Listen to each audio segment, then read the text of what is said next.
J'ai fait un burn-out là, tout récemment. Je suis carrément dedans, là, je suis dans mon chemin de. Je suis dans mon. J'essaie de retrouver mon chemin. Puis moi, il y a un driver quand même qui m'a mené toute ma vie depuis que je suis petite, la sécurité.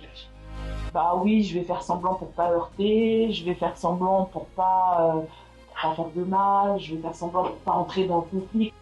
De manipulations sont là et on baigne là-dedans. Comment se retrouver dans un système comme ça? Et moi, pour avoir vécu un bore-out, syndrome d'épuisement professionnel dû à l'ennui, et moi, en l'occurrence, c'était parce que j'avais plus rien à faire au travail. Oui. Moi, j'ai vécu quelque chose de tragique, voilà, et professionnellement et dans la vie personnelle. Tout est tombé en même temps, en fait. Je me rends compte que depuis toujours, j'ai toujours été dans cette dualité entre ce qu'on attend de moi dans ma culture. Nous, on doit être quelqu'un de soumis.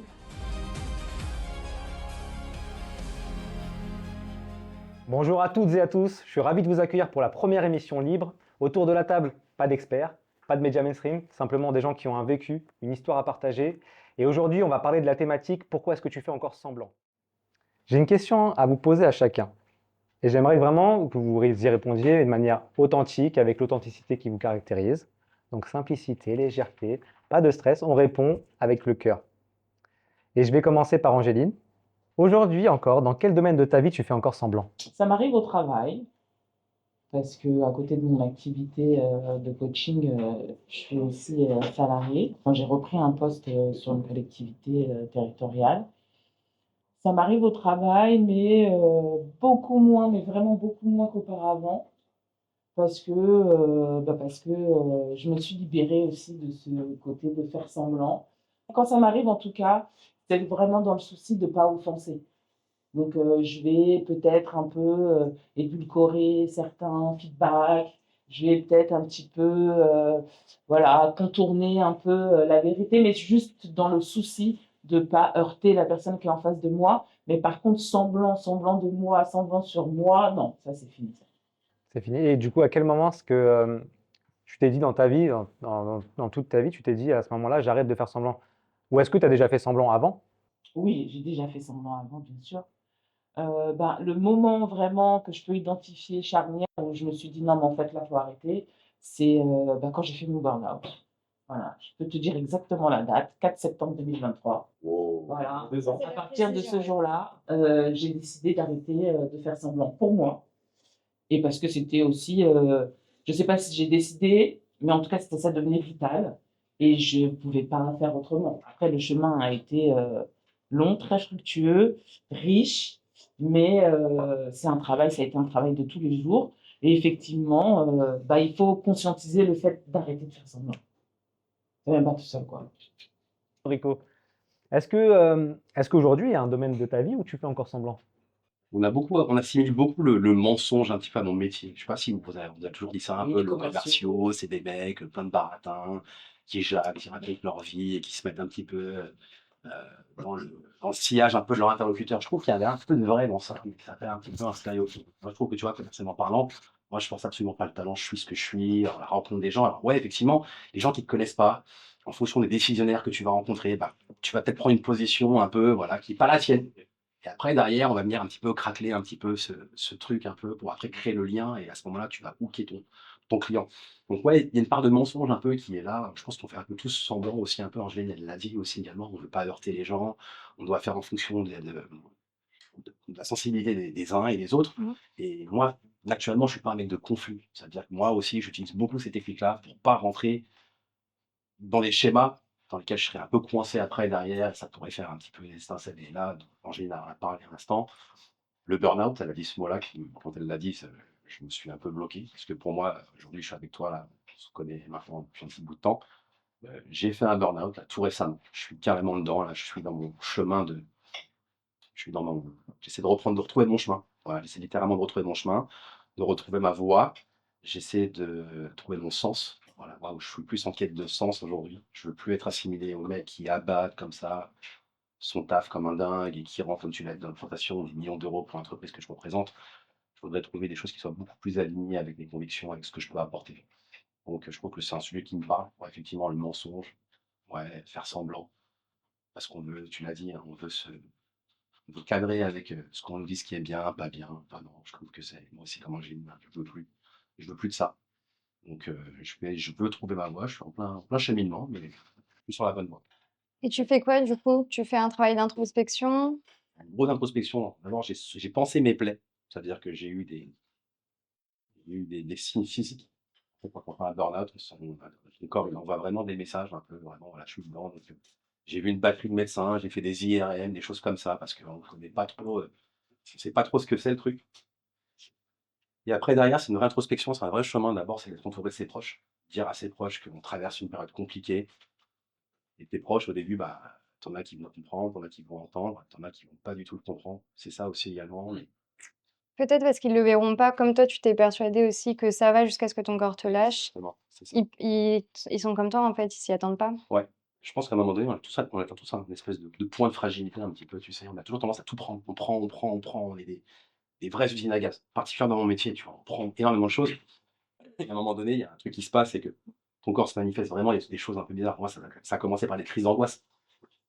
En voiture, dans les tunnels, dans les bouchons. Je commençais à sentir des palpitations, des envies profondes de quitter mon véhicule et de sortir de la voiture, de partir en courant. J'avais l'impression que quelque chose qui s'échappait de mon corps vraiment. Donc c'est un long combat. Moi, ça a commencé en juin de l'été dernier, juin 2024. Et les signes sérieux sont arrivés en décembre. Où là, pour le coup, je me suis vraiment arrêté. Donc là, au moment où je te parle, je suis en arrêt. Ok, donc tu es vraiment dans cette démarche de j'ai fait semblant pendant longtemps et là je suis en train de mettre un stop parce que mon corps il me dit stop. Exactement. Donc c'est vraiment, mais ce qui est intéressant, c'est que vous deux vous avez vécu, enfin, intéressant, c'est pas drôle, mais on a plombé un peu l'ambiance là, Rico, mais, mais C'est des sujets importants. C'est finalement une belle chose. Pas le burn-out, mais en tout cas le chemin qui l'oblige à prendre, je trouve que c'est une belle chose. Là, on parle de faire semblant. Je sais pas si ça résonne comme ça pour toi, Eric, mais faire semblant, c'est déjà enfin, se fourvoyer soi. Et tout ce temps à se fourvoyer soi, ben, des fois, les signaux physiques, on met du temps à les voir. Et en fait, c'est ces signaux-là qui nous obligent. Et ce qui se passe après, si on arrive à s'en saisir, et c'est ce que Eric fait, voilà, il s'est mis dedans à 200%, ben, il se passe de belles découvertes. Il va trouver. Enfin, moi, j'en doute pas, en tout cas. Il va trouver. Gentil, Angers. Ah oui. Mais c'est vrai que c'est un long chemin, c'est fatigant. Franchement, c'est fatigant. Physiquement, c'est fatigant. Il y a des matins, tu te lèves, tu dis que tu as le sentiment que ça n'avance pas. Parce qu'on se retrouve un petit peu dans des schémas où on est fatigué, ton corps il manifeste des douleurs un peu. Moi, j'ai des douleurs cervicales en ce moment, des tensions cervicales qui ne partent pas, qui m'irradient en permanence. Elles sont tout le temps là et je dois faire avec pour l'instant. Des fois, elles sont là, des fois, elles sont pas là. Mais c'est vraiment un manifeste du stress, tu vois, qui est tout le temps présent. Et sans compter aussi également la vie un petit peu ouf que je mène aussi avec mes enfants, ma femme, cette espèce de quotidien dans lequel on est tous. bien sûr, ouais, d'autant plus que toi tu as 4 enfants, donc Ouais, j'en ai 4, ils sont en bas âge aussi également, ça demande aussi également beaucoup d'énergie. Donc, l'alignement un petit peu de tout ça a provoqué ça sur moi. Donc, bah, merci en tout cas Rico pour cette sincérité, cette authenticité dans ton mais partage. t'inquiète pas, Et je pense que ça va inspirer beaucoup de gens qui nous regardent parce que bah, il y a très peu de personnes qui peuvent être, on parle de faire semblant, et à l'inverse, il y a très peu de personnes qui ont cette capacité à être vraies avec eux-mêmes. Et ça demande vraiment un effort parce qu'on se met à nu en fait. Donc merci pour ça, je t'en prie, Eric. pas de problème. Thierry, est-ce qu'il y a un domaine dans ta vie où tu fais encore semblant? Alors, moi, j'ai fait semblant longtemps, trop longtemps, à mon sens. Et j'aimerais, avant d'expliquer un peu mon cheminement, en fait, c'est revenir sur ce que dit Rico par rapport, en fait, quelle est, en fait, dans le monde du travail. Moi, j'étais salarié pendant longtemps, j'étais dans la fonction publique en plus.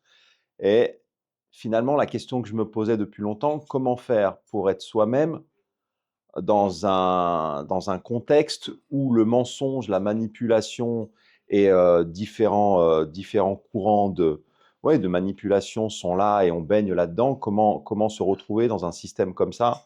Et on dit souvent qu'en fait, comment une personne dans une société malade peut rester en bonne santé? Ben, dans le monde du travail, on peut dire la même chose.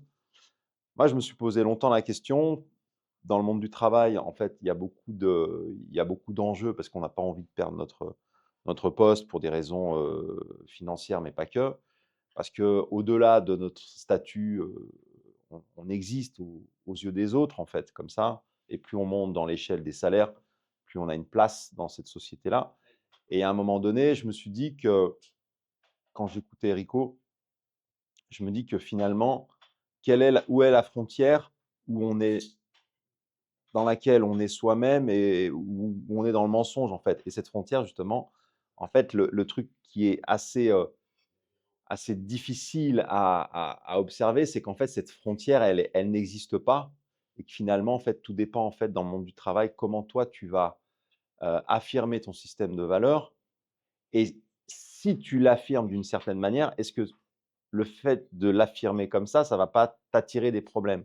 Moi, personnellement, ça a été mon cas. Je dis assez facilement les choses parce que pendant longtemps, dans mon enfance, on m'a empêché de m'exprimer. Et que finalement, pour en revenir à ta question, et je vais y répondre, la, le mensonge, en fait, pour moi, il est dans un certain contexte. Dans certains contextes, c'est une protection, en fait, parce qu'on doit défendre certains intérêts à court, moyen ou long terme.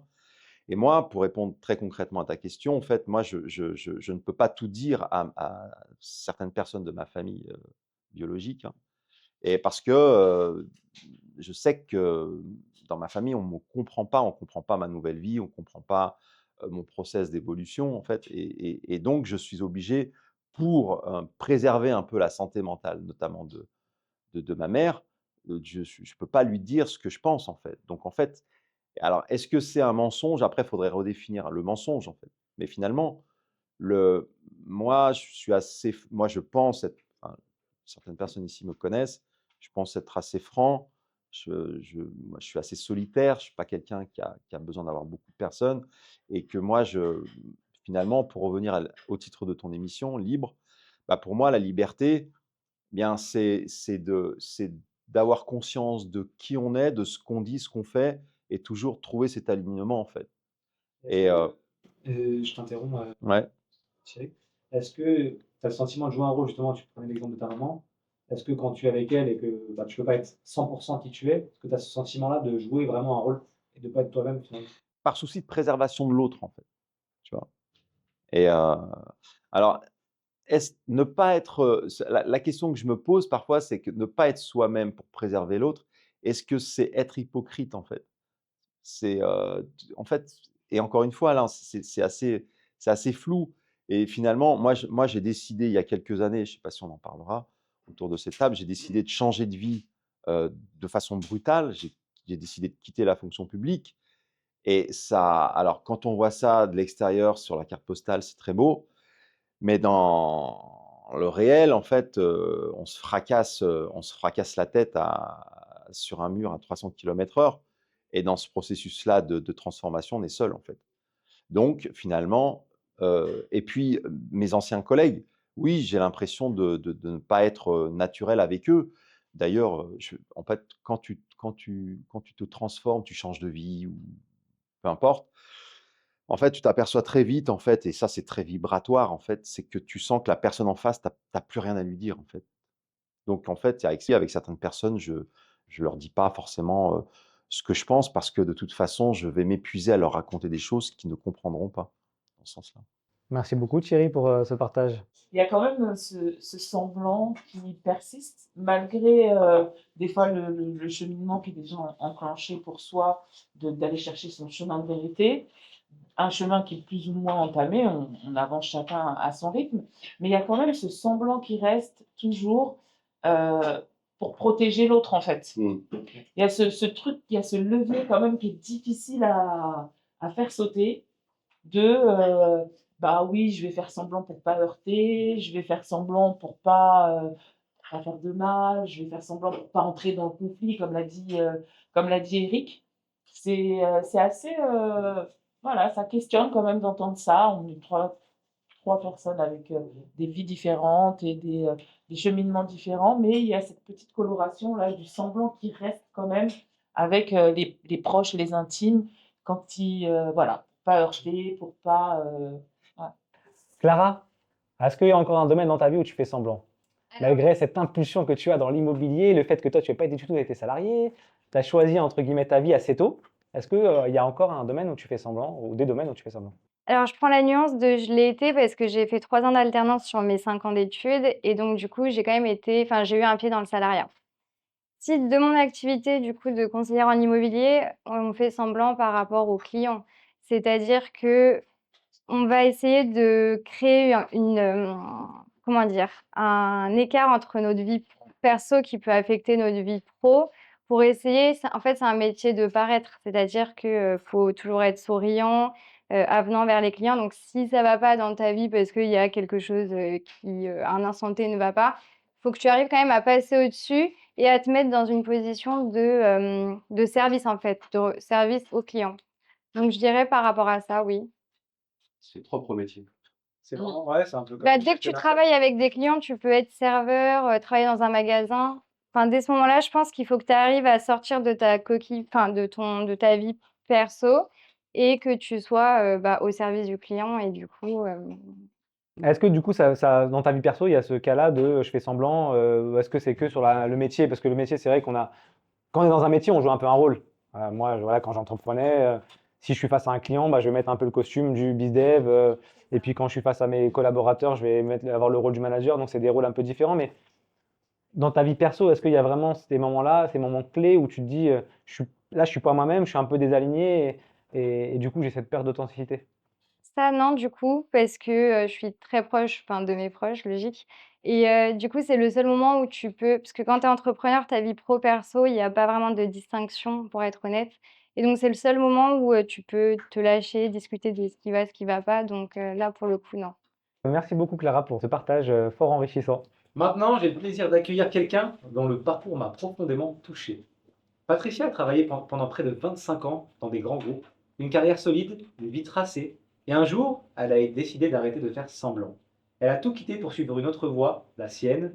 Patricia, je t'invite à nous rejoindre dans le cercle. Merci Ramdan. Merci à tous. Alors, si tu devais décrire la Patricia d'avant, pas en une phrase, mais tu dirais quoi sur la Patricia d'avant? Patricia d'avant, c'était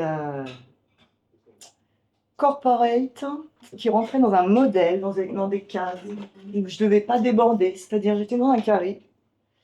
Toute ma créativité, mes émotions, tout ça était borné, ou en tout cas cadré dans ce cadre, et je pouvais plus, je pouvais pas être quelqu'un d'autre, enfin, ce que j'étais, pardon, pas quelqu'un d'autre, ce que j'étais.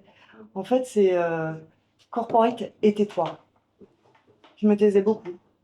C'est quoi le poste que tu avais, Patricia, à l'époque? J'ai eu des postes de direction marketing, des responsables opérationnels dans une entreprise qui faisait du service dans le B2B autour de la paye et de la RH. Et c'était très corporate, un grand groupe américain avec plein de milliers de salariés en France et j'étais cantonnée pendant 18 ans. Hey. Pas 25. 18 ans. 25 ans, c'est toute ta carrière. Oh, t'es mignon, un peu plus alors. 18 ans. Ouais. Ça se traduisait comment dans le quotidien? Mm. Avec tes proches, est-ce que tu avais ce sentiment de socialement, on a le bon job, on a la bonne place? Est-ce que tu avais ce sentiment-là ou est-ce que pas du tout, tu le faisais parce que tu étais passionné, tu aimais ce que tu faisais? Alors il y a les deux et avec le recul maintenant, je me dis que c'était aussi, fallait que je fasse plaisir, que je sois la bonne élève, la bonne salariée, d'avoir une situation. Et puis moi, il y a un driver quand même qui m'a mené toute ma vie depuis que je suis petite, la sécurité. Ouais. Faire attention à soi, à ses proches, à pas prendre trop de risques. Voilà, ça c'est un peu ma génération aussi. Et c'est vrai que j'ai pas changé beaucoup de travail, enfin de métier et ni d'entreprise. Parce qu'effectivement, il fallait garantir cette sécurité. Et ça, c'était ancré en moi. Donc, c'était bien d'être salarié dans une entreprise le plus longtemps possible, etc. Donc là, c'est là où au bout d'un moment, au bout de 10 ans, ça a fait une dissonance. Et Vas-y, je t'en prie. J'ai une Ouais. question. Tu vois ça comme un regret, Patricia, cette espèce d'aspect sécuritaire que tu as toujours recherché Non. avec toi? Non, c'est Non, quelque chose que tu. pourquoi? Parce que c'est aujourd'hui ce que j'ai fait. Ouais. Je l'ai fait en conscience de ce que j'avais accumulé comme expérience, de l'argent aussi, j'ai beaucoup épargné. Ok. Et aujourd'hui, si j'ai pu faire ce saut, on en reprendra après, c'est parce que j'avais aussi mes bouées. Ouais, bien sûr. quelque part. Pas les bouées là. Pourquoi j'ai posé cette question-là? Parce que moi, tu vois, bizarrement, dans ce que Patricia elle a dit, cette notion de sécurité, Ouais, Ça résonne. ça résonne parce que c'est ce que mes parents m'ont inculqué. exactement. Quand nous, en fait, et là, je sais pas si c'est propre à mon éducation ou à mes origines, hein, vous avez pu le deviner, je suis d'origine vietnamienne. Dans la culture asiatique, nos parents, c'était ayez un taf, un CDI, c'est encore mieux. Quelque chose de pas pénible. Allez pas vous casser le dos, allez casser de la pierre. Faites pas de bruit et tranquille, voilà, travaillez. Et restez dans cette espèce de cadre sécuritaire. Mais finalement, avec du recul, tu vois, est-ce que ça m'a pas bridé? Enfin, je me merde. Est-ce que ça m'a pas, tu vois, est-ce que ça m'a pas, tu vois, cantonné à, je viens de comprendre. Ah oui, voilà, d'accord. tu vois. Après, c'est pas proche au vietnamien, hein. Ouais, C'est propre à je l'ai tout, capté. à Mais tous les voilà, Français. donc, c'est pour ça que tu vois, quand tu as parlé de sécurité, ça m'a tout de suite moi, fait bondir.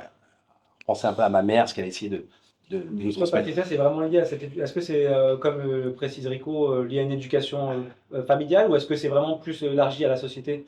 Je pense que c'est plus lié à, encore une fois, au retour à la petite enfance, Ok. où j'avais un père qui me disait, il faut travailler, il faut épargner, il faut faire ci, il faut faire ça. Et si tu es dans l'oisiveté, eh ben, tu as tout perdu, enfin, tu sers à rien à la Ouais, société. je comprends complètement ce Et que moi, c'est. j'ai été éduquée comme ça. Hmm. Et en fait, quelque part, j'étais bien dans mon cadre, hein, parce que je m'en rendais pas compte que j'étais comme ça. Et finalement, je vivais assez bien. J'avais ma sécurité, mon petit scope, mon petit horizon, et voilà. Sauf que après, enfin, au bout d'une dizaine d'années dans cette entreprise, il y a des choses qui se sont produites, des rencontres que j'ai faites qui m'ont ouvert sur d'autres choses. Et surtout, je sais pas si j'en parle maintenant, mais j'avais cette petite lanterne, cette petite ampoule qui s'allumait en haut à droite de mon cerveau qui me disait, qu'est-ce que tu fais là? Il y a quelque chose qui va pas là. Il y a quelque chose qui t'appelle ailleurs. C'est vraiment ça, la lueur qui est. Et c'était une personne en particulier qui t'a fait switcher ou c'est une discussion, c'est quoi? C'est un livre, c'est un processus, Ah, c'est c'est quoi? intéressant, c'est pas un livre, je ne sais pas lire. Non, je plaisante. Je ne lis pas beaucoup. Je suis beaucoup dans la relation humaine, enfin, beaucoup dans les relations. Non, il y avait plusieurs frustrations, certainement, qui se sont révélées. La première, c'est que j'étais moins bien payée que mes collègues hommes, donc j'ai commencé à monter au créneau Ouais. pour aller négocier mon salaire. Ce que j'arrive au bout de 2 ans, avec un rattrapage de 2 ans, c'est tout, quoi. Sur une dizaine d'années, 15 ans, non. Il y a ça qui m'a alertée en me disant, non, t'es plus en adéquation là, il y a quelque chose qui bloque. Et ensuite, c'est, j'ai pris des fonctions de manager sans l'être, donc j'ai embarqué une équipe avec moi pour sauver si tu veux, enfin, un fait extérieur dans cette entreprise. Et j'ai pris la responsabilité d'eux. Et une fois que une fois que j'ai arrêté de faire couler le bateau, eh bien, j'ai postulé au poste de manager, de responsable, et ils m'ont dit non, Ouais, ça ne sera pas toi. typique. T'avais... Voilà. Non, tu voulais poser Oui, une question, oui, vas-y, je t'en prie. mais avant Place au chroniqueur. de poser ma question, je veux juste relever quelque chose que tu as dit et que je trouve extraordinaire, très fort, c'est que tu nous as parlé de ce driver que tu avais, de la sécurité, en Ouais. tout cas, qui résonnait constamment. Et ce que je trouve beau, c'est que tu as quand même dit que ce driver-là, en fait, il t'a quand même donné accès à pas mal de bouées qui t'ont permis après de passer le cap, entre guillemets. Exactement. Et ça c'est beau, parce qu'en fait, on a le sentiment que, peut-être en nous entendant aussi, hein, que d'arrêter de faire semblant, c'est comme si on reniait et on rejetait tout ce qu'on avait pu Ouais, être auparavant, exactement. tout ce qu'on avait pu penser. Mais peut-être que ce faire semblant, par lequel vraisemblablement on est tous Ouais. passés, c'est aussi, on en a eu besoin, en fait, tout simplement. On en a eu besoin à un certain moment de notre vie, et c'est aussi ce faire semblant qui nous a permis d'aller chercher énormément de choses. Donc je trouve ça beau que tu le relèves, vraiment, je trouve ça beau que tu le relèves. Et moi, ce que je voulais te demander, du coup, quand tu as parlé du salaire, ça a Ouais. résonné en moi, Ouais, évidemment. En général, à parler des femmes. Mais pendant tout ce temps-là, est-ce que tu as eu le sentiment, là tu l'as dit par rapport à la paye, mais d'avoir des freins qui étaient clairement liés à ton genre, finalement? C'est une bonne question. Oui, il y a eu, je pense, même si cette société était soi-disant, mélangée hommes-femmes et que les femmes essayaient de monter en responsabilité, ça n'a pas été trop, non, ça n'a pas été trop ça, si tu veux, mon écueil ou non, ce qui m'a gêné de savoir que j'étais moins bien payée que à la même fonction avec à peu près la même équivalence d'ancienneté. Je me suis dit, mais en fait, ils me prennent pour une conne. Et pardon, je l'ai dit, Non, mais. Il y aura un C'est bip au heureux, montage. ça. Je me suis Ah, ça fait du bien. waouh. Là, tu te sens soulagé. Mais je me suis dit, mais waouh, quoi. Balance les noms, vas-y, dans les noms. Donc voilà. Et après, le deuxième, en fait, donc ça, une fois que je suis montée au créneau, je me suis dit, il y a un truc qui va pas. Donc il y a cette lueur qui me parle hein, dans mon cerveau droit. Et bah, je suis allée voir un coach de carrière et professionnelle. Et il m'a fait un petit jeu de Marel. Donc, c'est la visualisation d'un PNL. projet, etc., la PNL. Et PNL, le finalement, groupe de rap. Ouais. pardon, C'est quoi la musique de Programmation PNL? neurolinguistique. PNL, Ouais. tu connais Ah, pas. lui, il connaît que le groupe de rap. Absolument pas, pas du tout. Chante-nous une petite extrait. Non, non, non, pas du tout, pas du tout. Tiens, moi, et en fait, cette Marel, elle m'a permis de. Donc, c'est plusieurs étapes, ces valeurs, c'est ce qui nous drive, justement, les besoins de sécurité ou au contraire l'estime de soi, etc. Dans quel environnement je me verrais. Et je fais l'exercice avec lui en 3 séances. Et à la fin, je vois, waouh, je vois une verrière, des bureaux, très éclairés, plein de végétation. Et je me vois travailler là. Wow. Et là, je dis à mon coach, je lui dis à Olivier, qui s'appelle Olivier Châtillon, je m'en souviendrai toute ma vie. Olivier, je veux être le bras droit du chef d'entreprise, d'une petite entreprise. Et il se trouve qu'il est dans un environnement, dans une verrière, enfin les bureaux un peu sympas, un peu start-up hein, d'ailleurs, et avec de la végétation, etc. Et ça m'a permis, et mais c'est pas pour autant que je suis partie tout de suite, ça a mis à peu près 8 ans. Mais c'était toujours là. Voilà, C'est fou. ça- J'ai l'impression qu'il y a toujours une espèce d'injustice pour qu'on se bouge. Tu vois, la Patricia, elle disait, elle s'est rendue compte 2 ans après qu'il y avait une espèce d'inégalité salariale par rapport à des Ouais. compétences. Et franchement, à chaque fois, tu te sens un peu, ouais, tu te sens ken, quoi, tu vois. Et puis le coup de massue, c'est Ken, hein, le coup de massue, Ouais. c'est bah, tu postules et puis on te dit bah, t'es bien gentil, Patricia, C'est ça, mais ouais, ouais, je comprends. Et franchement, et voilà. c'est toujours hyper déroutant. En fait, ouais, tu as l'impression d'avoir donné beaucoup à l'entreprise et Oui. plus que l'impression parce que Ah tu oui, t'as oui. clairement, enfin, tu as fait carrière, tu es Mm. resté Ouais, ouais. chez eux et d'un coup, tu découvres quelque Ouais. chose et tu as l'impression que c'est. Ils Enfin, m'ont menti. comment? Ils m'ont menti. Voilà, c'est ça. Ouais. Mais pour autant, Bah oui. est-ce que tu serais resté? Non. S'il n'y avait pas eu ces 2 épisodes-là, c'est-à-dire Ouais. finalement tu gagnes pas moins que ton collègue, finalement il te donne le poste. Non, parce qu'il y avait ça. Voilà. Ça te jetait déjà. Eh, Mm. À un moment donné, on ne peut plus éteindre cette petite venteur qui nous dit qu'il Non. faut bouger, il faut faire quelque chose. Et bah justement, Patricia, bon, nous, on a une histoire un peu commune. Un passé en Alors, commun. on se connaît même très bien. Est-ce que tu peux partager aux personnes qui Mm. regardent et aux chroniqueurs le moment de bascule, le point où La tu as su que tu n'allais pas bascule. continuer comme ça et ça y est, la vision a complètement changé, tu as fait un... Ouais. La bascule en 2018. Tout le monde connaît les dates.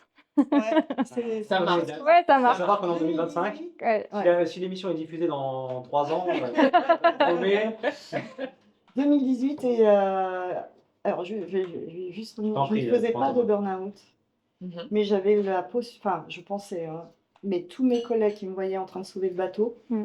me disaient mais Patricia, faut que tu t'arrêtes là. mm. Patricia, faut que tu. Et moi je dis mais bon, tout va bien. Mm. Et j'allais bien, etc. Et puis entre-temps, à l'extérieur de cette entreprise, je fais mes courses à Monoprix au pied de chez moi. Et j'en rencontre une hôtesse de caisse, Anne-Constance, qui me dit, au fait, je voulais vous dire, je quitte Monoprix, je vais monter ma boîte. Je dis, quoi, vous allez monter votre boîte? Mais je vais vous accompagner, je fais du marketing, j'ai certainement des choses à vous apprendre, et c'est comme ça que ça m'a effectivement donné envie de s'entreprendre, et spontanément, je lui ai proposé mes services. Et puis ça a commencé comme ça. Et ensuite, je parle avec une de mes petites collègues, parce qu'avec mes collègues plus jeunes que moi, je partageais tout, je racontais qui j'étais à peu près à l'extérieur. Des Pas gens que la de, des Patricia. gens de l'âge de Bah, Patricia, quoi. exactement, ouais. Et j'aimais bien leur parler, et puis de mes activités à côté. Et Sandra me parle de son conjoint, Ramdan. Elle me dit, bah, tu sais qu'il a monté une boîte, une start-up. Non! Ah, c'est Mais comme ça! Mais ouais, on est en train Et de donc, du coup, je prends contact avec Ramdan et Michel, et on se rencontre et on travaille, on fait des activités ensemble, enfin, on travaille ensemble sur votre boîte. Et voilà. Et ensuite, je raconte pas la fin. Non, mais tu peux bien sûr, raconte la fin, il n'y a aucun problème. Non, non, Les- c'est bon. Non, mais on a fait un petit bout de chemin ensemble. Et en plus, et ça m'a permis de me lancer en freelance, de faire des missions pour Checker et faire des missions pour d'autres. Et c'est comme ça que je me suis lancée. Bon, Merci. je te rappelle, la Ouais. boîte que j'avais, c'est une boîte de tech dans l'assurance. Et Patricia m'a rejoint, elle nous a aidé sur le market. On a construit des offres. Malheureusement, au moment où on nous a rejoint, on était en construction. On a pu travailler ensemble sur un petit bout de temps, mais on n'a pas pu aller plus Ouais. loin parce que problème de financement, enfin pour tout un tas de raisons, pardon. Et malheureusement, on n'a pas pu continuer. Et moi, Ouais. ça a été très douloureux pour moi parce que je sais que quand on quitte une entreprise, et moi j'avais le sentiment que Patricia avait quitté son entreprise pour nous, Michel, c'est mon associé, enfin c'était mon Ouais. associé, on avait vraiment ce sentiment de se dire, bah, en fait, elle a quitté son entreprise et elle va pas retrouver un job si elle veut retravailler dans une boîte.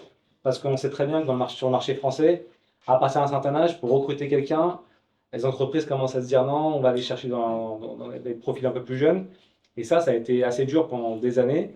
On en a parlé, ça fait peut-être, je sais pas, 7 ans, cette Oui, histoire, c'est ça, ouais. 7-8 ans. C'est Donc, ça.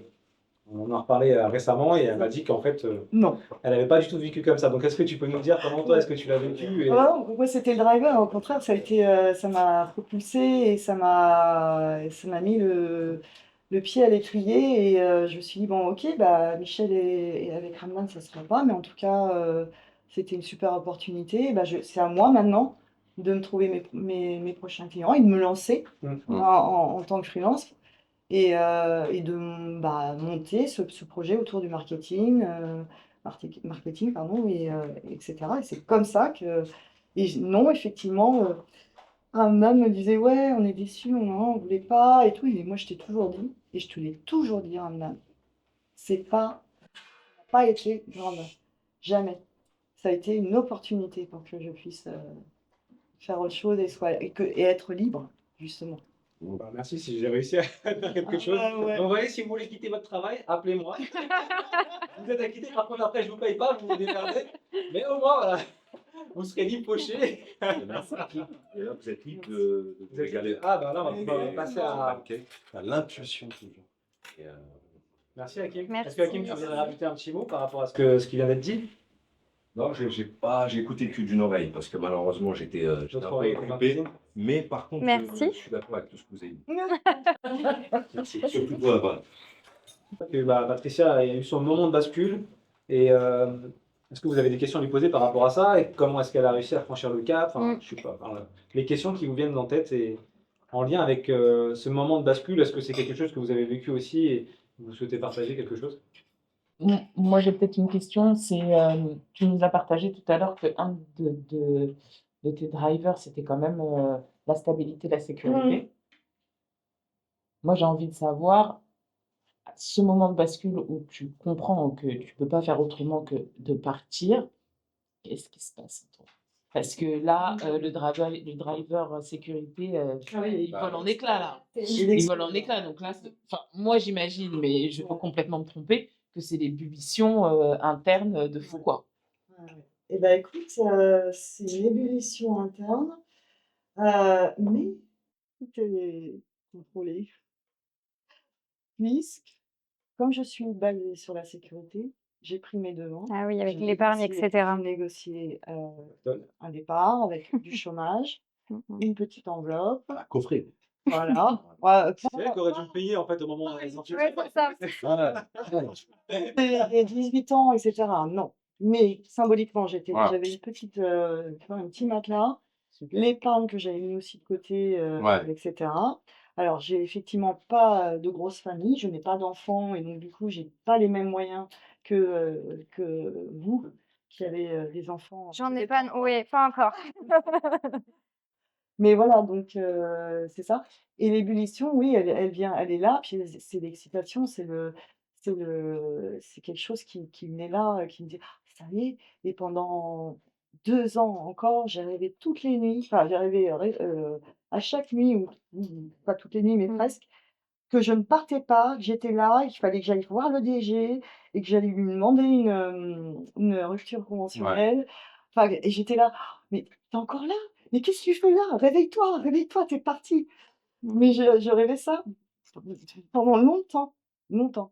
Et non, vraiment enfin l'ébullition, elle était, l'excitation, le fait, vraiment,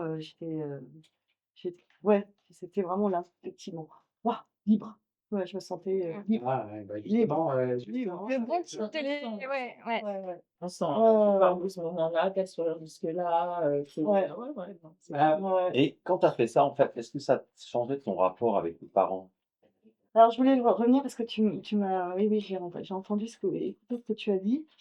Et en fait, mes parents,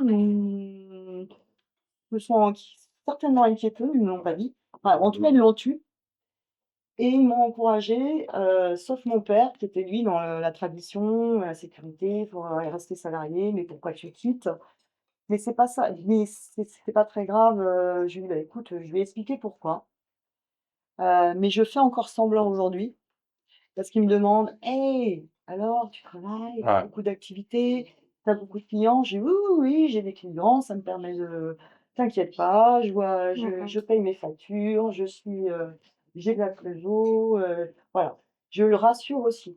Donc j'ai quand même, cette volonté de les rassurer, mais ils m'ont pas vraiment enfin, ils m'ont pas, rejetée quand j'ai fait la démarche. Mon père, il était un peu surpris et voilà, ça le c'est pas dans son fonctionnement. Il l'a jamais fait, lui, il a été salarié toute sa vie. Mais voilà, il m'a pas et je l'ai pas trop épargné non plus. Sauf aujourd'hui où je suis toujours un peu dans la le rassurer, pardon. Quand il me pose des questions: «Ça va, tu étais client, tu travailles?»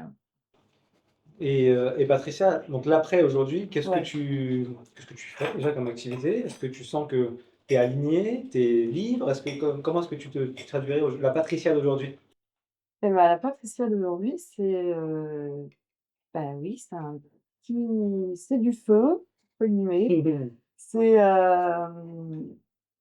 des activités qui m'animent, j'ai une, casquette consultante marketing pour des petites et moyennes entreprises, Trop bien. où j'accompagne le chef d'entreprise, justement à prendre du recul sur son marché, à positionner ses nouvelles offres, à revisiter sa stratégie marketing. Et puis j'ai une autre activité, enfin j'ai 2 autres activités, une activité plutôt dans on va dire intervenant dans l'enseignement, privé, donc pour des étudiants en 4e et 5e année. Et mon activité de cœur, un van, c'est je suis mentor pour un organisme de formation qui s'appelle Live Mentor. Ah, Et c'est oui. vrai? OK. Et c'est mon petit cœur, c'est-à-dire que j'ai un volant de 20 personnes tous les mois accompagnées sur leur formation Ah ouais. marketing digital, LinkedIn, intelligence C'est un super artificielle. Ouais, c'est Et tu parlais d'anime. Tu animes quelque chose et en fait, la racine latine d'animer, c'est l'âme. C'est anima. Anima, c'est l'âme. Est-ce que toi, est-ce que tu écoutes plus ton âme qu'avant?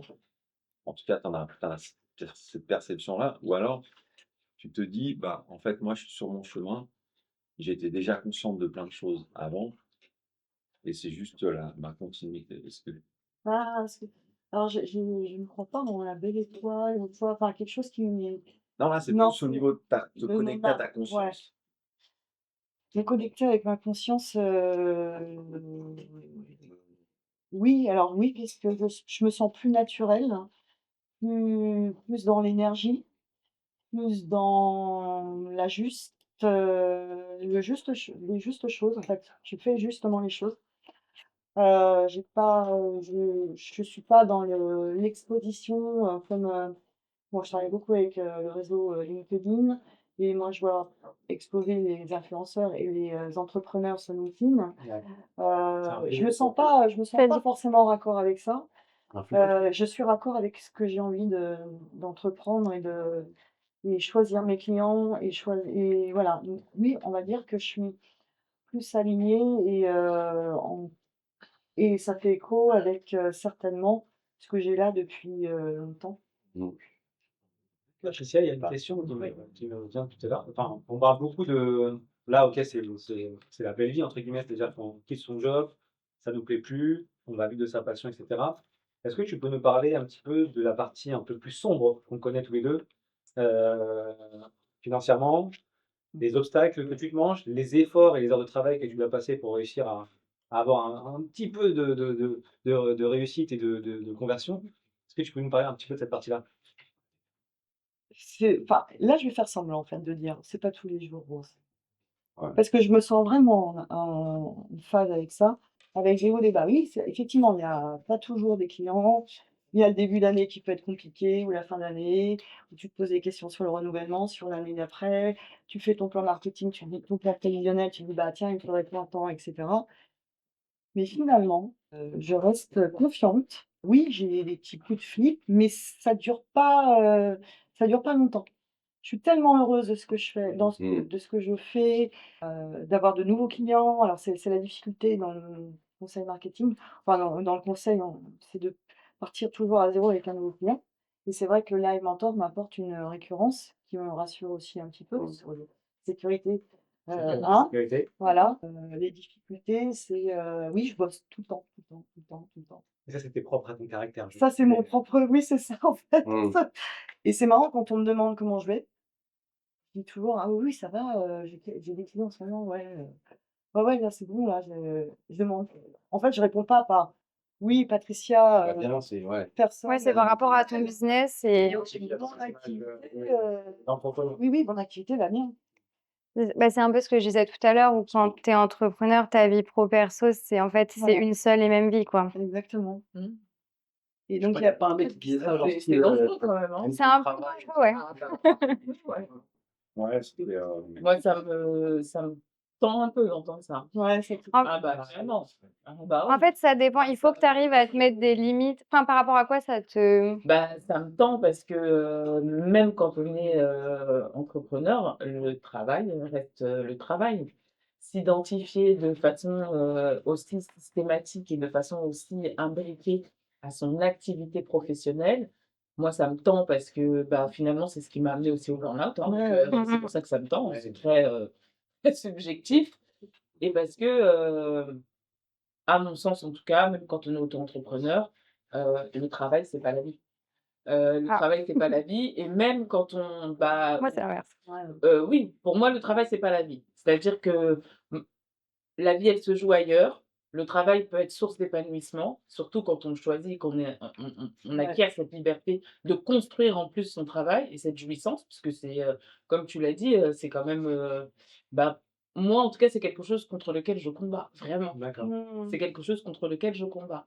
Le travail, même si j'aime énormément ce que je fais, j'ai des activités aussi, enfin, en dehors du travail, mais qui reste du travail. Et en dehors de mon activité Mmh. salariale, j'ai une activité que j'essaie de développer et j'ai vraiment pas l'impression de travailler. Donc, c'est une source d'épanouissement, mais c'est pas ma vie. Ouais, Pardon, vas-y, tu enfin, je comprends ce que tu veux dire, mais justement, à partir du moment où quand tu travailles, tu pas l'impression de travailler, bah déjà là, ça fait une sacrée différence. Mmh. Et moi, pour avoir vécu un bore-out, donc à l'inverse de Ouais. Rico et toi, Ça, oui, oui. Bore out, c'est un c'est peu tu ça. t'ennuies, c'est ça? Ouais. Ouais. C'est un syndrome. Aux Bahamas, avec nos Ouais, petits, c'est ça. c'est ça? Non, mais c'est en fait, Partout, c'est Ah ouais. ouais, ça, c'est assez nouveau, je crois, le ouais, bore-out. c'est assez nouveau, le bore out. Enfin, en tout cas, qu'il l'ait défini comme ça. Deux sens, ça, ouais, Ouais. deux sens. En fait, c'est un syndrome d'épuisement professionnel dû à l'ennui. Et moi, en l'occurrence, c'était parce que j'avais plus rien à faire au travail. Ouais. Et tu vois, en fait, d'avoir vécu ça, en fait, tu te rends compte que, bon, quand tu es en salariat 5 jours sur 7, tu es au travail. Donc, si tu rien à faire, clairement, enfin, tu t'ennuies et ça a plein d'incidences Ouais. sur ta vie pro et perso. Je veux dire que toi, c'est pas gênant parce que le travail, c'est ta vie. Enfin, le travail aujourd'hui, c'est ta motivation, c'est ton Voilà, driver. c'est ça, c'est que avoir à faire des choses par mon activité, etc., ça me maintient et ça me stimule en fait. Voilà. Moi, je suis en total accord. Bon, je ne vais pas demander mon avis. Mais Moi, tu je suis me en total donnes. accord, mais je trouve que je l'ai vécu comme ça. Après, effectivement, il y a aussi un point qui est important sur Angéline, c'est ne pas tomber dans le déséquilibre. Oui, Et c'est je ça, ressens, ouais, moi, oui, que, oui. en C'est tout ça. cas, si c'est de la passion, vraiment, si c'est Mm. un truc, je sais pas, un musicien par exemple qui fait de la guitare, il fait des concerts tous les soirs, il a beau travailler tous les soirs, Mm. il va pas ressentir que c'est un travail. Et pour lui, il peut se donner à 1000% parce que c'est tellement de la joie, du plaisir. Et même si c'est dur financièrement, même si voilà, et ça Moi, veut pas je dire sais pas. qu'il peut y avoir des équilibres. Moi, je en sais tout cas, pas. en tout cas, entre un travail qu'on fait, parce que travailler, ça vient du mot, je crois. C'est on la a- pénibilité, hein, c'est d'abord, hein, c'est Torture. Ouais, d'abord, torture, ouais. enfin, c'est J'ai juste quelqu'un pas- dans le public qui me dit, Rabarrer. voilà, travailler, torture. La torture avec le Voilà, donc, Ouais, c'est vrai, à la C'est vrai base. que le mot travailler, Voilà. moi, je dis plutôt Espagnol, quand tu vis, quand tu travailles par passion, c'est vraiment tu œuvres pour toi, et peut-être pour les autres, parce que généralement, quand tu essaies de proposer quelque chose, que tu crées une chaussure ou proposer un service de marketing, bah, finalement, c'est aussi pour offrir quelque chose au monde. Je trouve quelque chose de transcendant qui va au-delà du travail. Et donc, mais je rejoins aussi cette partie où il faut limiter parce que on a aussi peut-être d'autres envies. Mais puis après, on est tous un peu différents. Et peut-être Oui, que bien Ouais. sûr, les bien sûr. envies ne sont pas toutes les mêmes. Exactement. Moi-même dans le salariat, j'ai toujours été dans un secteur d'activité que j'aime profondément. Moi, de pouvoir travailler avec l'enfance et la jeunesse, d'œuvrer pour accompagner ces petits êtres à grandir, pour certains, les plus vieux, en faire des citoyens capables de faire jouer leur libre arbitre. Moi, j'ai toujours aimé énormément tous les postes que j'ai occupés dans mon secteur d'activité. Et peut-être j'irai plus loin en disant, c'est justement parce que j'étais passionnée que c'est un des éléments qui m'ont amené au burn-out. Oui, je comprends. Parce que moi, j'ai jamais été en quête de sens au travail. J'ai été dans ce secteur d'activité parce que ça avait du sens pour moi. Je voulais travailler avec les enfants. Ouais. Je voulais les accompagner. Ensuite, ça a été accompagner la jeunesse. Ensuite, ça a été accompagner les gens qui, eux, vont œuvrer directement auprès des enfants. Et après, ça a été, là, c'était des strates peut-être un petit peu plus politiques, mais voilà, œuvrer pour que les politiques sur les territoires soient en faveur toujours des publics, donc des enfants et des jeunes. Passionnée, voilà. J'ai toujours eu énormément de sens au travail. Et j'avais pas l'impression de travailler. Mais- Sauf que, T'es épuisé. bah oui, parce qu'il n'y a pas de limite en fait. Ouais. Mais ça, Vu c'est vu que vrai. et du coup, on est tous différents, évidemment. Et moi, mon histoire, elle n'a pas vocation à être une histoire universelle, hein. Pas du tout. Simplement, C'est un truc qui existe. qui existe, c'était extrêmement répandu. Pour le coup, je ne suis pas unique, mais je pense qu'il y a une frontière quand même qui peut être fragile. Et que pour moi, aujourd'hui, avec le recul, ce que je dirais, c'est que tout est une question d'équilibre. Parce qu'il y a trop de moments, et pour moi, le piège, c'est vraiment, pour le coup, quand on est passionné, où justement cet équilibre, il n'existe plus. Il n'existe pas cet équilibre. Non, mais c'est Puisque vrai. moi, je vais Elle a- travailler, j'ai pas l'impression de travailler. Ce que Bah je oui. fais, ça a du sens, ça me nourrit. Ouais. L'équilibre, il n'existe plus. Ouais. Mais là- On a beaucoup parlé de, Ouais. Je sais pas. de tester. Enfin, j'ai l'impression dans le talk instrument, en tout cas, on a besoin d'aller tester ses limites. Et des fois, rentrer dans le déséquilibre. Dans le, Pour après, se dans le réaligner. dur. Pour, Mais tu vois, peut-être. encore faut-il que tu arrives à le voir. C'est-à-dire que, là, je suis totalement d'accord avec toi, le fait d'avoir cette seule vie finalement qui réunit ta vie pro et perso, tu peux aller dans des dérives comme le burn-out, et ça, enfin, je suis d'accord. Et je sais pas si toi, tu l'as déjà, non, pas dans ta vie. Non, j'ai fait les frôler, je crois. Ouais. Enfin, Mais là, depuis que tu es dans non, cette nouvelle non. activité, t'as. non. Ok. Mais peut-être que je suis dans le déni. Est-ce que Patricia, il y a un dernier mot, quelque chose que tu pourrais partager pour que les gens retiennent ce que tu as vécu ou voilà, un message qui pourrait encourager d'autres personnes à faire la même chose que toi ou en tout Eh cas ben. un chemin similaire? Ouais, je pense à une citation. Faites chaque jour quelque chose qui vous fait peur. Pourquoi? C'est Elena Roosevelt. Pourquoi? Parce que ça vous pousse. Enfin, en fait, quelque part, on éduque notre courage en se disant tous les jours, je fais un petit truc que je suis pas à l'aise ou je suis pas très, très en phase, qui me fait un peu peur. Déjà, ça permet de franchir le cap si on veut devenir entrepreneur alors qu'on est salarié. C'est si on n'a pas de clients, bah, se dire tiens, je vais aller à un salon, je vais faire un petit truc, je vais aller pitcher alors que j'aime pas du tout pitcher. Bref, faire toujours. Et c'est pas grave si on échoue, parce qu'on va en prendre. Enfin, si ça se passe pas comme on se l'est dit, enfin, pas mettre beaucoup d'attentes là-dessus, sur ce qui nous fait peur, mais justement en faisant petit à petit des choses qui nous font peur, on arrive à avoir le courage, je trouve, de basculer. ou de changer sa vie, ou de Mhm. transformer sa vie. C'est beau. Merci beaucoup, Patricia. Merci. Merci C'était pour chouette, ta hein. sincérité Ouais. et ce partage d'expérience qui est super intéressant et enrichissant. Ouais. Merci. Patricia, cet échange nous a vraiment pris au cœur. Et je pense qu'il y a une personne du public qui peut intervenir en tout cas. Et on aimerait inviter une personne du public. Est-ce que tu serais d'accord pour rentrer et nous Oui, donner ton prénom et rentrer? Fatih. Bon, bah, bienvenue, Fatih. Et on te Merci. laisse rentrer dans le cercle. Merci à vous de m'accueillir dans le cercle. Il y a beaucoup de choses qui ont été dites ce soir. Que tu puisses nous partager ton ressenti. Est-ce que ça a résonné avec ton vécu? Est-ce que plutôt tu es en totale contradiction? Tu te dis, non, mais là, il me raconte que des conneries depuis tout à l'heure. Moi, je vais les dézinguer. N'hésite pas. Surtout le mec à ta gauche, tu peux lui mettre un petit coup de coude. Le chaman. Mais fais gaffe parce qu'il peut t'exorciser après. On va faire attention. Mais il y a des barrables chez nous, hein. Alors, pour commencer, il y a un truc qui est très fort, c'est que dans chaque chose qui a été dite aujourd'hui, il y a des choses qui ont résonné en moi. Quand tu as parlé de ton parcours, de ton burn-out, etc., c'est des choses qui m'ont interpellée parce que j'échange beaucoup avec Angéline, elle m'en avait parlé. Et personnellement, j'ai senti des signes physiques chez moi qui faisaient que je me suis dit, ça peut arriver à tout le monde en fait, ça arrive à des gens proches de moi, donc je dois faire attention. Et il s'avère que j'ai un truc qui me tient vachement à cœur depuis longtemps, c'est d'aller bosser au Sénégal. Et donc suite à ça, je me suis dit que ce serait super intéressant d'essayer de voir dans quelle mesure je pouvais aller bosser au Sénégal. Donc j'ai entrepris des démarches. Je vais partir au Sénégal pendant un mois et à cette occasion, justement, j'ai pris des rendez-vous, des contacts pour voir ce que ça peut donner. Donc j'ai mis le pied à l'étrier au travers des rencontres que j'ai pu faire. Et il y a un truc quand même, c'est que ce lieu, Playa, c'est un lieu de rencontre magnifique parce qu'on y rencontre de belles personnes et il y a des choses super qui se créent. Et donc j'espère que ça continuera à avoir beaucoup d'émulation. Et Thierry, il y a des choses que tu as dites qui m'ont beaucoup interpellée, c'est le rapport avec la famille.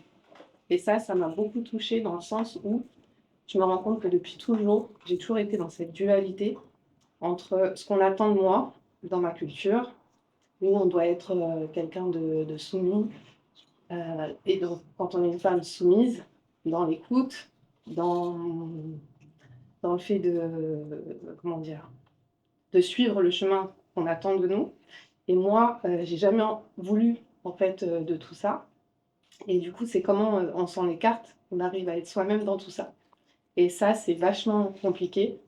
Et c'est une lutte permanente qui fait qu'au final, ça crée parfois des frustrations dont on arrive à sortir, parfois pas. Mais en tout cas, c'est un travail en continu. Et je pense qu'il nous, comment dire, qui nous touche beaucoup parce que ça touche beaucoup aux émotions, ça touche à la famille, des choses qui sont très importantes pour nous. C'est pas qu'on ne veut pas renier ce qu'on est, notre éducation, etc. Mais on se construit dans autre chose qui arrive parfois en contradiction de tout ça. Et du coup, voilà, moi, les échanges que j'ai écoutés aujourd'hui m'ont beaucoup touchée. Et du coup, ça s'entend aussi. Ça s'entend aussi. Franchement, bravo. Merci. Bravo, Fatih. Merci à vous. Moi, tu veux que je pose une question à Fatih après, comme ça? Et qu'est-ce que tu veux faire, Fatih, au Sénégal? Alors, ce que j'aime, en fait, je travaille dans la mobilité, au marketing, et là-bas, il y a énormément de choses à faire. Tous les besoins ne sont pas couverts. Et du coup, j'aimerais profiter de mon expérience ici pour voir ce qu'il est possible de faire là-bas, tout en sachant qu'il y a aussi des choses hyper pointues qui sont faites là-bas. On a aussi finalement à apprendre ce qui se fait là-bas. Et l'idée, voilà, c'est de voir la convergence de ce qui se fait ici, là-bas, ce qui pourrait être ma place là-bas. Voilà. Et il y a aussi une chose qui m'a interpellée dans ce que tu as dit, le fait que tu as vécu une injustice qui a fait que voilà, ça a été un soubresaut à un moment donné. Et moi, ça s'est passé aussi très récemment, alors que j'étais à 103% de mes objectifs. Pour des raisons diverses et variées, je me retrouve avec noté 86%. Voilà, et ça, j'en avais discuté, et ça a été un truc où je me suis dit non. J'ai mes copines à voir, je finis pas mon dossier, c'est pas grave, j'attendrai demain. et je pars plus tôt. Voilà. Donc ça a été en soi une bonne chose, puisque ça m'a ouvert les yeux sur certaines choses qui font qu'aujourd'hui, plus qu'avant, je change un peu mon fusil d'épaule par rapport à ça. Voilà. Et ouais. En fait, le fil rouge de ça, pour moi, d'après tous ceux qui sont intervenus ce soir, et notamment Hakim, sans qui on ne serait pas là. En fait, il y a un fil rouge pour moi dans tout ce qu'on a partagé ensemble avec beaucoup d'authenticité, je pense. C'est qu'en fait, peu importe les souffrances et les injustices qu'on subit, on en a tous subi. En fait, l'idée, c'est que quand tu subis un sentiment d'injustice au travail, ou même dans l'entrepreneuriat, quand tu peux voir un concurrent qui se fait beaucoup plus d'argent que toi et qui est beaucoup plus débile que toi, et c'est légion dans l'entrepreneuriat. Et en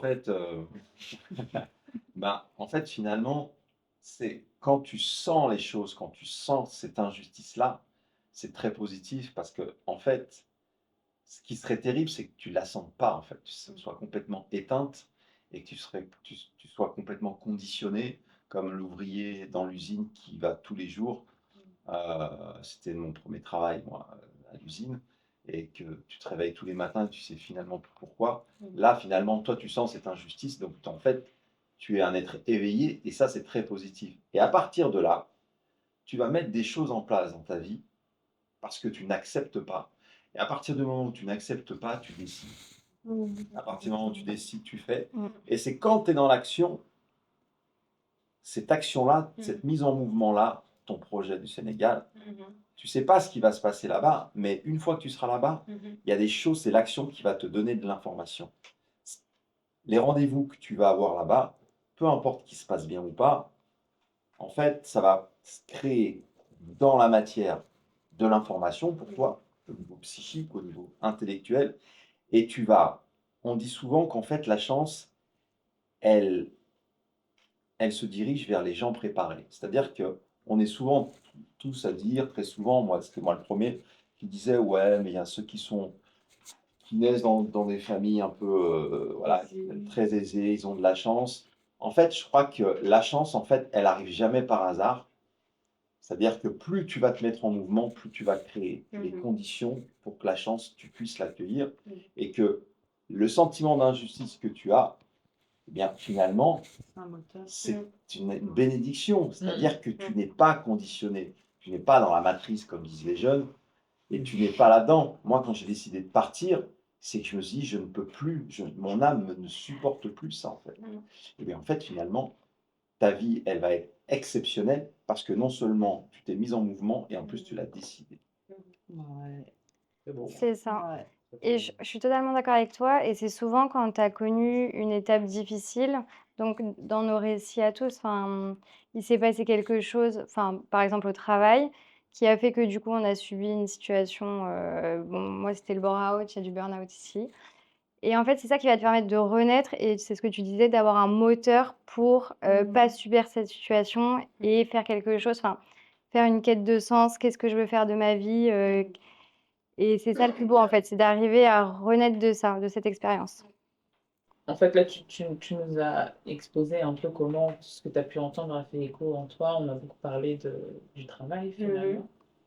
Et comment est-ce qu'il se joue en toi quelque chose qui fait que, parce qu'on est un être unique, on a de multiples facettes, mais on est un être unique.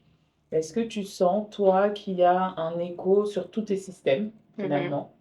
Ce que tu as entendu là, voilà, qui a fait écho en toi, est-ce que ça fait écho dans tous tes systèmes ou c'est juste le travail? Très bonne question. Non, je dirais que c'est pas que le travail, parce qu'au final, cette remise en cause un peu dans le travail, finalement, nous amène à réfléchir sur nos autres sphères et à se demander est-ce que je suis bien alignée avec ça? Et du coup, ça vient nous re-questionner. Et je fais des ajustements du coup en conséquence, ailleurs aussi. Et votre communicant. Voilà, exactement. Merci beaucoup, Facile. Merci à vous. Merci. Merci, Fachi. Est-ce qu'il y aurait une autre personne du public qui souhaiterait intervenir sur... Est-ce que quelqu'un souhaiterait rentrer?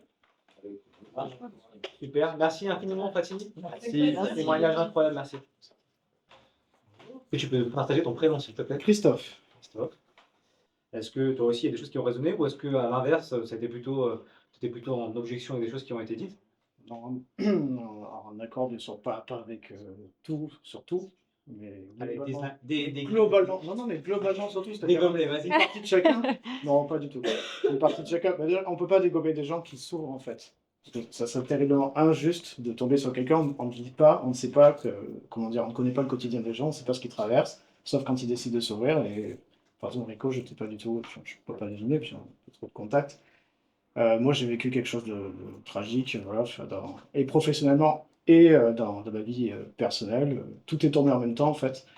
J'avais un travail, j'avais énormément de responsabilités, j'avais presque pas de vie.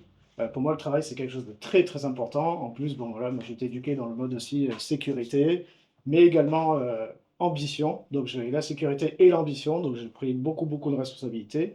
Et ça s'est très mal terminé, j'ai été trahi clairement. Et en même temps, j'avais ma mère qui était gravement malade. Et donc, du coup, j'enchaînais tout. En fait, j'étais obligé de temps en temps de me concentrer sur mon travail parce que j'étais tiraillé. Et en même temps, voilà, il fallait que je sois là pour ma mère qui malheureusement, est partie.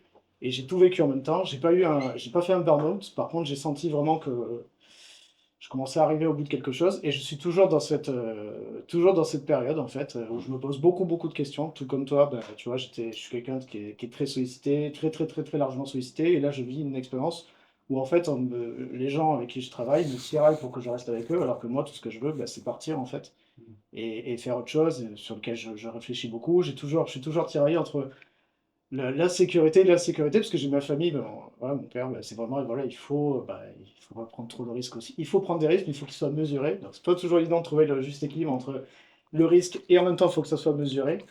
Et d'un autre côté, je sens au fond de moi, ça me tiraille en fait. C'est pour ça que Rico, quand je l'ai entendu parler tout à l'heure, je me suis reconnu un petit peu. Ça me tiraille, c'est au fond de moi, je me dis, je vais exploser. Et surtout que moi, je suis quelqu'un normalement de très réfléchi, je prends beaucoup, beaucoup de recul, je me pose beaucoup, beaucoup de questions, parfois peut-être trop, mais j'ai besoin de. Mais là, je sens que j'arrive vraiment à un niveau, enfin, un stade de ma vie où si je fais pas quelque chose, je pense que je vais le regretter. Je me dis, c'est maintenant ou sinon, j'aurai plus cette opportunité, ça va plus être possible. Et c'est vrai que du coup, vos expériences, ça me parlent beaucoup. Encore une fois, comme je disais, c'est chacun une partie, après on se reconnaît plus. Enfin, moi, plus Rico, c'est vrai que vraiment ce que tu as vécu, vraiment, C'est voilà, vrai je que le sens. Christophe, nous on se croise beaucoup à Playa, mais on se croise voilà, sur des moments un peu sympas, on discute un peu. Et puis, c'est vrai qu'on n'a jamais eu le temps vraiment de parler un peu de nos vies respectives. Je ne savais pas aussi également ce que tu as pu traverser. Et on a ce point commun, je pense. Voilà, on a envie de faire quelque chose. Donc on sent qu'on arrive à la fin d'un truc, C'est ça. à la fin d'une espèce de cycle. Et on ne veut plus se mentir à soi-même. Et on se dit, est-ce que, je viens de le dire, hein, cette notion de sécurité, je l'entends aussi, hein, tout à l'heure, Patricia en parlait. Et on a tous aussi également un peu peur de l'inconnu, de se dire, attends, on va sortir de ces zones de confort qui nous sécurisent parce qu'on a nos salaires qui tombent, on a des responsabilités, il faut qu'on paye les loyers, on a nos enfants qui vont à l'école, enfin voilà. Et tout ça, on est prêt à remettre en question tout ça. Donc ça passe par cette espèce de courage. Est-ce qu'on est prêt à le faire ou pas le faire? Oui. Et moi, quand j'aurai cette réponse-là, je ferai mon mouvement. Toi, je pense que ce sera pareil aussi également. Cette introspection-là, on l'a. J'ai commencé à faire des pas, après je peux pas trop rentrer dans le détail, Ouais, mais j'ai bien commencé à faire des pas. Mm. C'est des petits pas, mais c'est des pas déjà. Ah, bien Je sûr. m'en sentais pas trop capable, mais là je me suis dit maintenant, vu où j'en suis, il faut vraiment que j'avance. C'est trop bien. Je me pose trop de questions. Il faut que j'arrête de me poser des questions, comme tu l'as très bien dit Thierry. En fait, c'est les actions qui vont nous mener. Moi, je suis complètement d'accord avec ce que tu dis, c'est qu'on a des opportunités en fait. On a des opportunités tous les jours. Ouais. Le seul truc, c'est que pour les saisir, en fait, il faut avoir le mindset. Il faut avoir le mindset, également, exactement. Il faut avoir Oui, l'énergie. Ne pas culpabiliser. Ne pas Parce qu'on Ouais. culpabilise beaucoup en disant ah c'est le moment, Ouais. sinon je vais tout rater ma vie. Je Ah ouais, là je c'est. conçois. Ouais, donc sinon c'est trop tard, c'est maintenant. Non, Ouais, non. non, On est, tranquille. si on n'est pas en transformation ou en Mhm. mouvement, c'est c'est ce que tu disais, Un temps de c'est pas le gestation, moment. ouais. Et on a aussi, je Les rajoute petits pas, la démarche des petits pas, c'est la bonne. Et je rajoute quelque chose de très personnel également, c'est le sentiment de honte. Moi, voilà, ce que je vis un petit peu, c'est qu'en fait, quand on occupe de grandes responsabilités, voilà, tout autant, on a beaucoup de gens qui tournent autour de nous pour tout un tas de raisons, souvent pas les bonnes. Et donc, du coup, mais quand on décroche, et on n'arrive plus vraiment, on se dit, mais en fait, on me regardait par rapport à les fonctions que j'occupais, et puis au jour d'aujourd'hui, je les occupe plus, je fais autre chose, même je me pose tout un tas de questions, donc du coup, quelque part, je remets en cause le système indirectement, parce que le système, il est assez important, c'est très très difficile de s'en extirper, ou en tout cas de s'en éloigner. Et donc, du coup, on a une sorte de sentiment de honte, comme une sorte de décrochage, en fait, où les gens, finalement, vont nous regarder, mais qu'est-ce qu'il fait? Et puis, nous, on n'ose même pas, moi aussi, je me rends compte que je me suis coupé de tout un tas de personnes, en fait, professionnellement, avec qui j'avais d'excellents rapports, tout simplement parce que, pour l'instant, comme je ne me suis pas encore complètement, en tout cas, je ne suis pas arrivé au bout de mon projet, au bout de mon analyse, eh bien, j'arrive pas en fait à me dire, bah, je vais reprendre contact avec eux et en même temps leur dire, bah, je suis encore au milieu de ce parcours. Dans mon esprit, j'ai besoin d'avoir du concret. Je fonctionne que comme ça. Il faut que j'arrive au bout de mon aventure, de mon expérience, pour après les revoir, reprendre contact et dire, bah, voilà, écoute, pendant cette période-là, j'ai fait ça, et puis voilà où j'en suis maintenant. Mais tant que j'ai le sentiment que tant que j'aurais pas accompli tout ça, que je ne serais pas encore arrivé, enfin que je ne serais pas arrivé au terme de mon analyse, bah, que je ne pourrais pas reprendre. Et donc du coup, ce sentiment de honte. Voilà, quand on sort ou en tout cas quand on prend du recul, quand on ose prendre un peu de recul sur le système et se demander si oui ou non on veut rester à l'intérieur. Voilà. Et est-ce que c'est un sentiment de honte ou plutôt un sentiment de te dire, Non, non, vas-y, je t'en prie. de te dire, ok, si j'arrête, en fait, c'est comme un abandon. Enfin, tu vois, plutôt dans ce sens-là. Oui, c'est vrai, ça peut être un abandon, tout à fait. Ah, parce que du coup, tu disais que tu étais hyper carriériste, ambitieux, etc. Et c'est vrai que le fait de dire j'abandonne, parce que moi, je l'ai senti ce truc de me dire, ok, je veux abandonner, mais en fait, ça va être un échec et du coup, je vais aller jusqu'au bout, même si je suis dans une situation qui me plaît pas et où je suis pas bien. Hmm. Excellent. Effectivement, il y a une partie de ça, mais pas que, parce que sur le projet sur lequel je travaille également, il y a de l'ambition. Et c'est quelque chose que je ressens au fond de moi, mais il n'y a pas que ça, il y a plein d'autres choses. Je suis quelqu'un de très curieux, je m'ouvre sur beaucoup de domaines. C'est pas évident quand on est comme ça, parce que des fois on se dit, ah, j'ai fait tel choix, mais en même temps, choisir, c'est renoncer. Du coup, j'ai renoncé à plein d'autres domaines dans lesquels peut-être je serais peut-être même plus épanoui. Mais il y a un sentiment, oui, ça en fait partie, le sentiment d'abandonner, de se dire, bah, j'étais en train de faire voilà, une expérience, en tout cas une grande course, et puis finalement, bah, j'arrive pas. Moi, je suis originaire personnellement d'un milieu plutôt modeste, et voilà, et j'ai réussi à accomplir des choses que je ne pensais pas, j'y pensais pas, parfois on est rattrapé, voilà, c'est comme ça, de toute façon, puis quand on est ambitieux, et qu'on s'en donne les moyens, bah, visiblement, on arrive à réussir des choses aussi, mais dès qu'on sort de cette ligne, de ce chemin, bah, on se dit, bon sang, mais ça y est, enfin, c'est la fin, qu'est-ce qui va se passer après en fait? Et il y a l'angoisse aussi. Ouais, Ça, la peur de ouais, l'après, la de peur l'inconnu, de de l'inconnu. exactement. C'est quoi la suite maintenant? Est-ce que je suis arrivé en fait au bout de quelque chose qui était fondamental et très important pour moi? Enfin, c'était ma vie, et puis maintenant, bah, c'est quoi la suite? Avant, tout avait semblé logique. C'était un Ouais, tout à fait, tout s'emboîtait Tracé, ouais. normalement, mécaniquement, et puis d'un coup, bah, non, ça s'arrête. Alors c'est quoi? Et là, on a le sentiment aussi que, en tout cas, moi, c'est ce que je ressens, c'est que ça repose beaucoup, beaucoup sur moi, en fait. Mm. Comme tu l'as dit tout à l'heure, Thierry, oui, on se sent seul parfois parce qu'on se dit, mais j'ai l'impression que si je soulève pas des montagnes, si vraiment je mets pas toute l'énergie que j'ai en moi, si vraiment je mets pas tout, s'il manque le moindre petit détail, je vais pas y arriver. Je vais pas y arriver. Et les gens autour de moi, en fait, ils vont peut-être me soutenir, mais ça me suffira pas. Je vais pas y arriver. Il faut absolument que je sois. Bah, merci tout à l'heure pour exactement. Il faut avoir l'énergie, il faut être prêt. Et pas évident Ouais, de faut être prêt. déterminer ce point précis. Donc, ça, tu travailles dessus, savoir quand est-ce qu'on va être prêt. Mais je pense que tu le sens en fait. C'est-à-dire que pour moi, c'est normal d'avoir tout ce processus de reconstruction, de quête de sens au travail pour certains, d'introspection, de savoir ce que tu aimes, ce que tu veux faire, ce que au contraire tu ne veux pas du tout. Et c'est ok de prendre du temps à arriver à entreprendre du coup et à passer à autre chose. Enfin, il y a plein de fois où je me suis dit, enfin, entre la fin de mon expérience pro et là où je me suis lancée, j'ai mis 7 mois. Mais c'est pas des 7 mois perdus, en fait, c'est du temps à savoir ce que je veux, où je veux aller. Moi, je pense que c'est pas long, en fait. Faites-moi ça va. Toi, Non, mais tout va plus vite avec toi. non, c'est un C'est an, bien, c'est génial. un an de bore-out, mais 7 mois de... Merci quand même. Non, je suis jeune, mais je m'en fous, ça va. Je la supprime, je suis le cadet, ça va. C'est toi aussi bien. Non, mais moi, je vais quitter, en fait. En fait, je voulais rebondir, si tu me le permets, Christophe, sur, Il y a sur que des tu sais, mecs qui l'expression de. Ouais. En fait, le fait d'avoir peur de l'inconnu, par expérience, pour l'avoir vécu, ça, il n'y a pas si longtemps que ça, finalement. En fait, l'inconnu, moi, je l'ai identifié quand on dit j'ai peur de l'inconnu pour changer de vie. En fait, l'inconnu, c'est qui? C'est nous, en fait. C'est la part de nous qu'on n'a jamais regardée, en fait. Un peu comme la lune, tu sais, elle est éclairée d'une partie et l'autre, elle est noire. Bah, en fait, nous, on est cette lune-là. Et quand tu es dans le monde du travail, c'est cette partie éclairée que tout le monde voit. Et la partie dans l'ombre, en fait, toi, tu la vois jamais. Et une fois que tu vas dans l'entrepreneuriat, enfin, dans mon expérience, j'ai tout quitté. Puis moi, j'avais rien, en fait. J'avais pas de chômage, rien du tout, en fait. Moi, je l'avais vécu il y a assez longtemps. C'était la deuxième fois que je le vivais. Et en fait, la part d'inconnu, c'est quoi? C'est qu'en fait, c'est la vie. Elle te force à voir cette partie de toi qui est toujours restée dans l'ombre. Et c'est quand tu vas dans l'entrepreneuriat. Quand je dis l'entrepreneuriat, c'est pas monter forcément ta boîte. C'est d'aller vers quelque chose. Tu peux aller être salarié dans quelque chose que tu as kiffé. Au hasard, le tennis. Et, et en fait, cette part d'ombre, en fait, elle va s'éclaircir quand toi, tu vas vraiment te réveiller le matin, tu dis, là, je kiffe ce que je fais.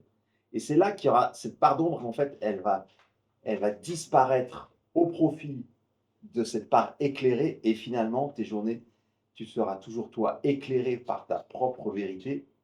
Et c'est ce que moi, j'ai vécu, en fait. Mais pour arriver à ça, c'est ce que disait Clara, c'est qu'en fait, ce processus-là, il peut être plus ou moins long. Mais finalement, la notion du temps, elle est relative parce que, en fait, toi, ton temps linéaire, c'est pas le même que celui de Ramdan, c'est pas le même que Rico, c'est pas le même que Angeline. En fait, on a une montre qui donne pas la même heure pour chaque personne, en fait. Et finalement, toi, ton boulot, c'est d'être focus sur ta montre et pas celle de l'autre. Ouais, bien sûr. Ouais. Ça, c'est très dur de. Oui, On ne va pas comparer. on regarde la société, la Ouais. comparaison avec l'autre. Toujours. C'est la pire des maladies. Toujours, et La c'est quelque comparaison, chose. clairement. C'est juste. Moi, j'ai une petite question. Et elle est pour toi, mais je pense qu'elle est un peu pour chacun d'entre nous. On parle beaucoup de faire. On parle d'action, on parle de faire, on parle de travail. Moi, mon expérience, elle m'a appris que j'ai toujours été dans le faire, et ça, je sais faire. Être dans l'action, faire les choses, prendre des décisions. Alors, ça ne veut pas dire du tout que je fais tout bien, pas du tout, mais en tout cas, je fais. Voilà, je fais. Il faut que je sois dans l'action, il faut que je fasse. Mon expérience professionnelle, ce qu'elle m'a appris, c'est que finalement, le faire, bah, ça m'empêche d'être. Parce que justement, cette part d'ombre dont parlait Thierry, le faire, tout le temps, être dans le mouvement, faire des choses, construire des choses, élaborer des choses, des stratégies et tout ce qu'on peut imaginer, bah, ça m'empêche d'être. Et être, c'est me questionner aussi sur ce que je suis. Mais j'ai pas le temps en fait, parce que je suis dans l'action.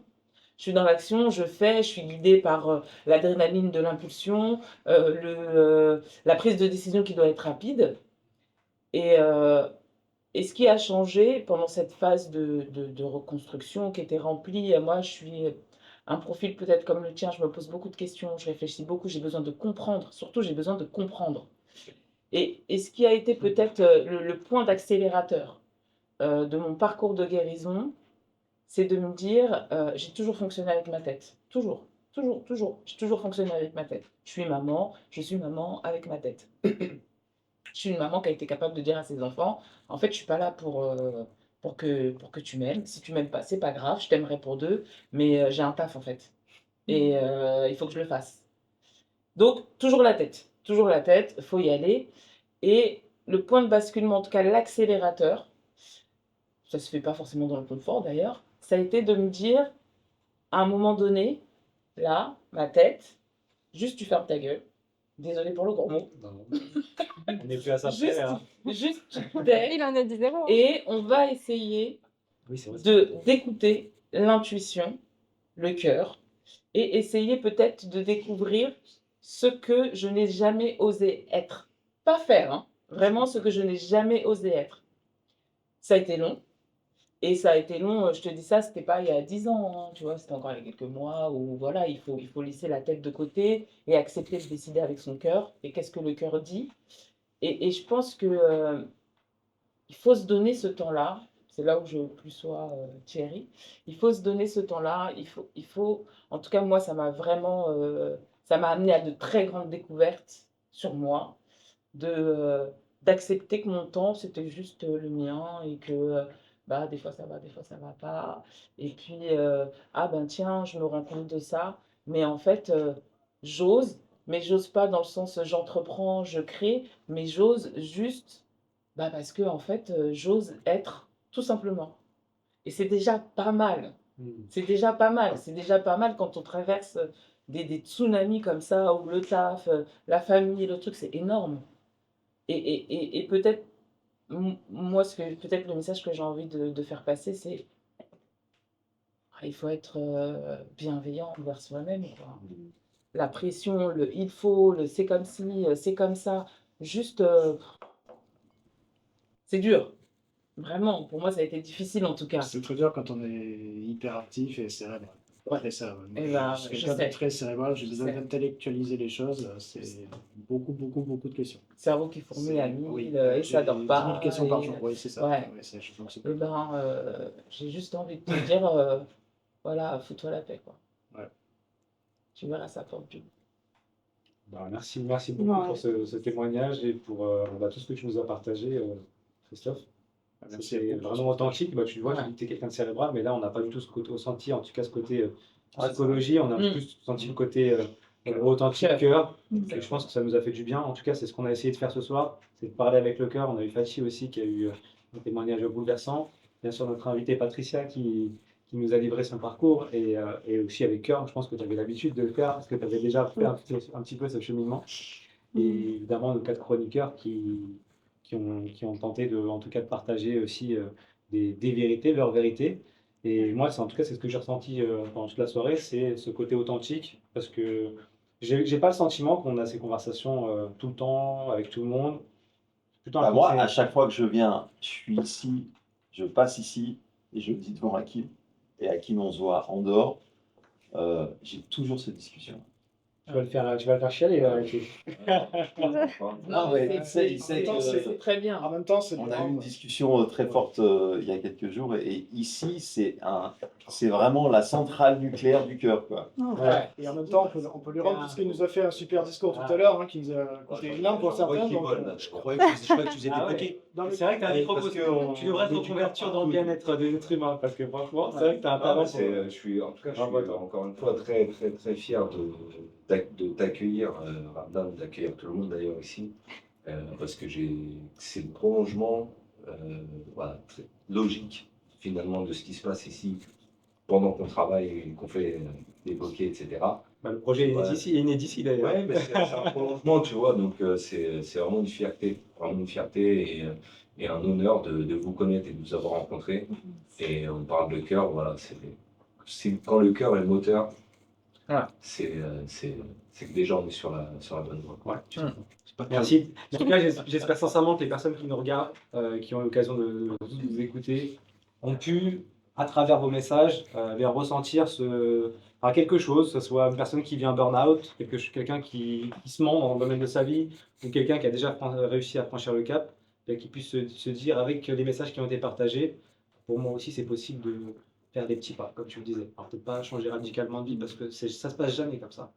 Mais en tout cas, voilà, faire un petit pas en avant pour essayer d'avoir une vie plus connectée à soi-même et forcément être plus libre parce que voilà, la liberté, ça apporte énormément de choses. Voilà. Bon.